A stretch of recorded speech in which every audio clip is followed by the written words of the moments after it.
Eneo la Kariakoo jijini Dar es Salaam tulikamata dawa za kulevya aina ya mirungi zenye uzito wa kilogramu 40.32 zilizokaushwa na kufungwa kama viungo dawa.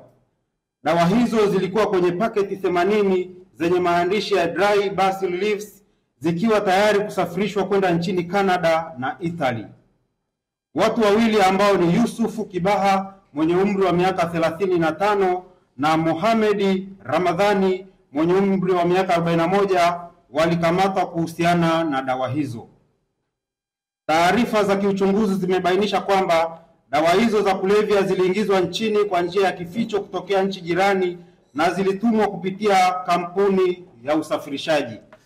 Aidha, imebainika kuwepo kwa mtandao wa usafirishaji wa dawa za kulevya aina ya mirungi ambao hutumia bodaboda na kujenga mahusiano ya karibu na mawakala wa kampuni za usafirishaji nchini Tanzania ili kurahisisha usafirishaji wa dawa za kulevya. Dry basil leaves ni viungo, ni majani yenye harufu nzuri na wakati mwingine hutumika kama viungo kwenye chakula, wakati mwingine huwekwa kwenye chai, wakati mwingine pia hutumika kama viungo dawa kwa ajili ya kutibu kichwa na wakati mwingine kwa ajili ya kurahisisha mmeng'enyo wa chakula tumboni. Kwa hiyo hawa wahalifu walitumia jina hili na kwenye zile pakiti kama mtakapoviona kwenye picha wakazifunga vizuri ili kusafirisha kwenda nje kama viungo dawa. Kumbe ndani yake wameweka dawa za kulevya. Lakini hii mbinu tumebaini na kuweza kuwakamata. Lakini pia kibaya zaidi kinachotumika ni kutokana na taarifa zinazowekwa kwenye vile vifurushi vinavyosafirishwa kwenda nje. Wanaweka taarifa za bodaboda, wale wanaenda kupokea hivyo vifurushi kutoka kwenye mipaka na kuzileta kwenye kampuni za usafirishaji kwa ajili ya kusafirishwa kwenda nje. Lakini pia kibaya zaidi ni kwamba zile bidhaa zinatengenezwa huko, lakini zinapoingia na kusafirishwa kwenda nje zinakuwa nembo kwamba ni made in Tanzania, kwamba zimetengenezwa nchini Tanzania.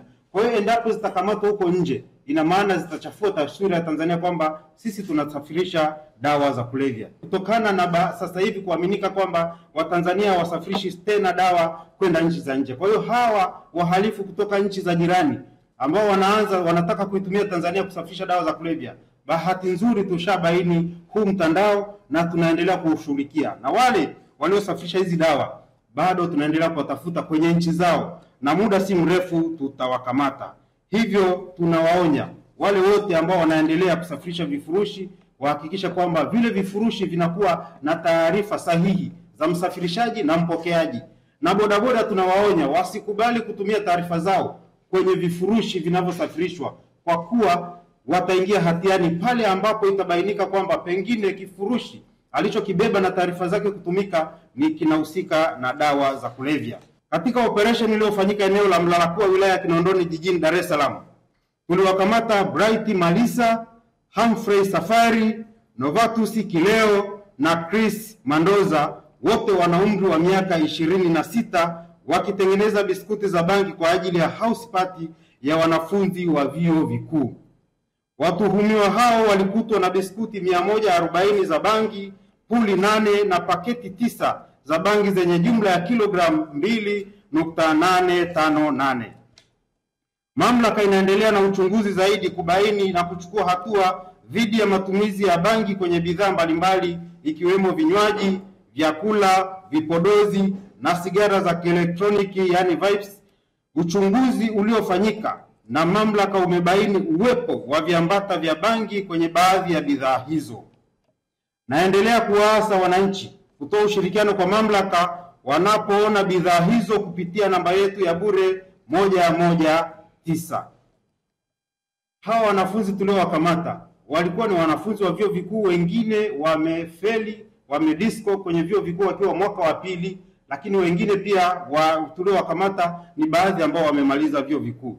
Lakini sasa baada ya hawa kufeli vyuo vikuu kutokana na kuingia kwenye house party na kuanza kutumia matumizi ya dawa za kulevya na kushindwa kuendelea na masomo, wakakodi chumba, wakaungana na kwa kuwa wana mtandao wa wanafunzi wenzao wa vyuo mbalimbali, wakaanza kutengeneza hizi biskuti za bangi kwa ajili ya kuhudumia kwenye house party za wanafunzi. Na kinachotokea ni kwamba wanafunzi wa vyuo tofauti tofauti wanapokuwa na birthday zao, kwa mfano watu wana birthday mwezi wa 10, wale wote waliozaliwa mwezi wa 10 wanaungana kutoka kwenye vyuo tofauti tofauti, wanatengeneza, wanakodi nyumba, wanafanya house party yao ya birthday yao kwa pamoja. Kinachofanyika kwenye zile house party ni kwamba wanatengeneza sasa hizi biskuti za bangi, wanazitumia kule. Kunakuwa pia na vilevi tofauti tofauti, cocktail ambazo wanachanganya vinywaji tofauti tofauti, wanatumia kule. Kwa hiyo kinapofanyika kule ndani ni ukosefu wa maadili, na vinavyofanyika kule ndani ni vitu vya ajabu sana, kutokana na kwamba wakishaanza kutumia zile bangi, biskuti za bangi na vile vilevi, wanafanya vitu ambavyo ni kinyume kabisa na maadili ya Mtanzania. Lakini pia hawa wanafunzi unaona wamedisco shule kutokana na matumizi ya dawa za kulevya, lakini kutokana pia na makundirika ambayo wanakuwa wanayafanya na kujikuta kwamba wanashindwa kuendelea na masomo. Kwa hiyo wanaua ndoto zao. Lakini tuwaombe wazazi wahakikishe wanalinda watoto wao wanapoenda kwenye vyuo vikuu, ili kuhakikisha kwamba wanaepusha na makundi rika ambayo ni mabaya, ambayo yanawafanya wanashindwa kuendelea na masomo yao na kuingia kwenye matumizi ya dawa za kulevya. Sasa mamlaka, kutokana na hichi kinachoendelea cha wanafunzi wa vyuo vikuu kuwa na house party hapo ndani yake wanaanza kutumia dawa za kulevya, tutafuatilia na kuhakikisha kwamba tunabaini house party zote zinazofanywa na wanafunzi wa vyuo vikuu, na wote tutakao wakuta ndani kwenye zile house party tutawakamata wote na kuchukua hatua. Kwa hiyo wanafunzi wa vyuo vikuu wawe makini kwenye hizi house party wanazozifanya. Tukikuta kuna matumizi yote ya dawa za kulevya, wote tunawakamata na tunawachukulia hatua za kisheria. Kwa hiyo tuombe sana wazazi wasimamie wanafunzi wao. Lakini kwenye vyuo vikuu, kwenye ile wiki ya orientation wanaoifanya, wawaase wanafunzi wasiingie kwenye haya makundirika, wasiingie kwenye starehe, wasiingie kwenye house party ambazo zinakuwa ni kinyume cha maadili na kufanya vitu ambavyo viko nje na maadili ya Mtanzania. Kupitia operations zilizofanyika katika mkoa wa Morogoro, Simiu, Arusha, Kilimanjaro, Mwanza, Tanga, Pwani, Shinyanga, Ruvuma, Tabora na Mtwara, kwa kushirikiana na vyombo vingine vya ulinzi na usalama, tulikamata bangi kilogramu 9164.92, mirungi kilogramu 1555.46, skanka gramu 367 na heroin gramu 7.498, na kuteketeza ekari 11.5 za mashamba ya bangi.